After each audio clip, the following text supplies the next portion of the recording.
अस्सलाम वालेकुम जी फ्रेंड्स। आज का जो हमारा टॉपिक है वो है स्फेरिकल एब्यूरेशन।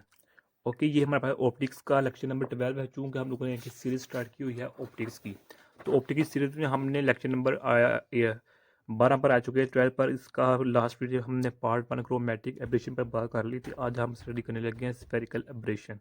ओके, ये ऑप्टिक्स की है BS लेवल की। तो आज स्टार्ट करते हैं। बिस्मिल्लाहिर्रहमानिर्रहीम सल्लल्लाहु अला मुहम्मद सल्लल्लाहु अलैहि व आलिहि वसल्लम। सबसे पहले देखिए स्फेरिकल ऑपरेशन की जो डेफिनेशन होती क्या है कि spherical operation is an optical problem that occurs when all incoming light rays and up focusing at different points after passing through a spherical surface. यानी कि हमारे पास लेंस होता है, लेंस में से जब लाइट गुजरती है तो वो गुजरने के बाद डिफरेंट पॉइंट्स पर डेविएट यानी कि फोकस हो जाते हैं। ओके, जिसकी वजह से जो हमारे पास इमेज होता है वो हमें धुंधला नजर आता है। इसको हम एग्जाम्पल के जरिए समझने की कोशिश करते हैं कि सबसे पहले देखें कि इधर हम कन्वेक्स लेंस की बात करते हैं।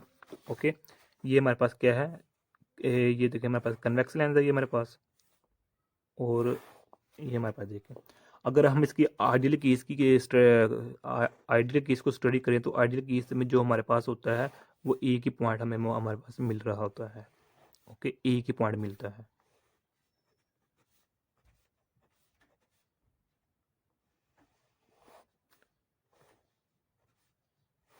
यानी कि ये इधर हमारे पास एक ही पॉइंट मिल रहा होता है। ये हमारे पास आइडियल केस होता है। क्योंकि हमने पे लास्ट वीडियो में भी इस चीज़ को स्टडी किया हुआ है कि जो हमारे पास आइडियल केस होता है, ये देखें अगर हम बात करें जो लेक्चर नंबर हमारे पास 10 है, इसमें हमने फॉर्मेशन ऑफ इमेज पर स्टडी की थी कनकेव मिरर की वजह से भी और कन्वेक्स मिरर की वजह से भी। तो इस इधर हमने देखा था, इधर जो हमारे पास लेक्चर नंबर 11 था इसमें भी हम देखा था कि जो लेंसेज की वजह से जो हमारे पास फॉर्मेशन इमेज होती है वो कैसे बन रही होती है। तो शॉर्ट मैं इधर ये बता रहा हूँ कि जो मेरे पास कन्वेक्स लेंस होता है, कन्वेक्स लेंस की वजह से जो मेरे पास इमेज बनती है वो एक पॉइंट पर बन रही होती है। ओके, इस ऑब्जेक्ट जो इमेज बनती है वो एक पॉइंट पर ही बनती है। लेकिन हकीकत में देखा जाए तो इस तरह हमारे पास नहीं होता। उधर हमारे पास एब्रेशन पैदा हो जाती है, तो उस ऑपरेशन को हम कई मेथड से रिड्यूस करते हैं, जिसकी वजह से हमारे पास एक साफ सुथरी क्लियर हमारे पास इमेज नज़र आ जाती है। ओके, तो अब हम स्टडी करते हैं स्फेरिकल। सपोज करें इधर हमारे पास क्या है, इधर हमारे पास एक ऑब्जेक्ट पड़ा हुआ है। ओके, ये हमारे पास एक ऑब्जेक्ट पड़ा हुआ है। तो इस ऑब्जेक्ट के में से हम चार जो हम फोर लाइट ले लेते हैं, एक ये ले लेते हैं, एक ये ले लेते हैं। ओके हो गया। तो देखें जो हमारे पास ये हमारे पास प्रिंसिपल एक्सिस है। इस प्रिंसिपल एक्सिस की जो हमारे पास नज़दीक ये लाइट रेज होती हैं, हम इनको एक नाम देते हैं जिसको हम पैरेक्सियल रेज कहते हैं। पैरेक्सियल रेज का नाम देते हैं। ओके, जबकि जो हमारे पास इस लेंस के एंडिंग पॉइंट्स पर यानी कि जो प्रिंसिपल एक्सिस के दूर, जो हमारे प्रिंसिपल एक्सिस के दूर और इस लेंस के एजिस पर किनारों पर जो लाइट रेज होती है उसको हम नाम देते हैं, मार्जिनल रेज का नाम देते हैं। ओके, ये डिफरेंट नेम्स है मार्जिनल रेज और पैरेक्सियल रेज की। तो इन चार इसको हम सपोज इसको नाम देते हैं हम 1A का, इसको हम नाम देते हैं 1B का, इसको हम नाम देते हैं 2A का, इसको हम नाम देते हैं 2B का। ओके हो गया। तो इसकी वजह से जो हमारे पास 1A और 1B की वजह से, सॉरी पहले हम बात कर लेते हैं ये 2 की। 2A और 2B रेज की वजह से जो जो हमारे पास फोकसिंग पॉइंट होगा वो यहाँ बन रहा होगा। ओके, यहाँ बनेगा। लेकिन 1A और 1B की वजह से जो हमारे पास फोकसिंग पॉइंट बनेगा वो इससे दूर बनेगा, इधर बनेगा।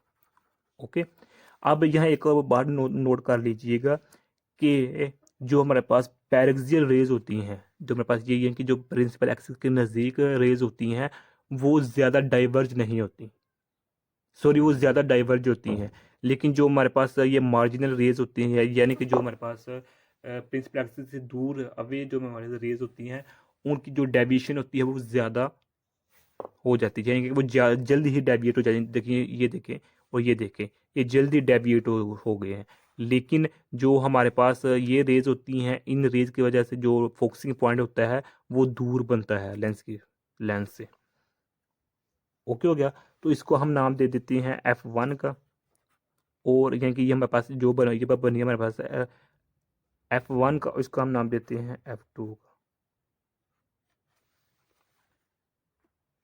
सॉरी, इधर हम F2 का नाम देना था और इधर F1 का नाम देना था, क्योंकि जो ये हमारे पास ये फोकसिंग पॉइंट बना है, ये प्रिंसिपल एक्सिस, ये जो हमारे प्रिंसिपल एक्सिस से अबव वन रे और प्रिंसिपल एक्सिस से बिलो वन रे, यानी कि ये इस रे की वजह से जो हमारे पास फोकसिंग F2 का नाम देते हैं। क्यों? क्योंकि ये सेकंड रेज है, ये भी सेकंड रेज है, लेकिन प्रिंसिपल एक्सिस से अबव 1A और प्रिंसिपल एक्सिस से बिलो 1B की वजह से जो फोकसिंग पॉइंट बन रहा है उसको हम F1 का नाम दे रहे हैं। यही हमारे पास स्फेरिकल एब्यूरेशन होती है। ओके हो गया। तो अब इस यहाँ जो मेन पॉइंट है वो क्या है? मेन पॉइंट ये है कि जो हमारे पास इस ऑब्जेक्ट का जो इमेज बनता है इस लेंस के बाद, वो क्लियर नहीं बनता। इसी वजह से इसको हम एब्यूरेशन का नाम देते हैं। क्योंकि ये स्फेरिकल की वजह से हो रहा होता है, तो इसको हम स्फेरिकल एब्यूरेशन का नाम दे देते हैं। ओके, यानी कि इधर हम अगर हम स्क्रीन रखें या कोई सेंसर रखें, यहाँ देखें कि जो हमारे पास इस लेंस की वजह से इस ऑब्जेक्ट का जो इधर इमेज बन रहा है वो कैसा बन रहा है, तो हमें धुंधला नजर आएगा, यानी अब्रेशन टाइप का ना जो इमेज होगा वो नजर आएगा। ओके, इस वजह से इसको हम एब्रेशन का नाम देते हैं।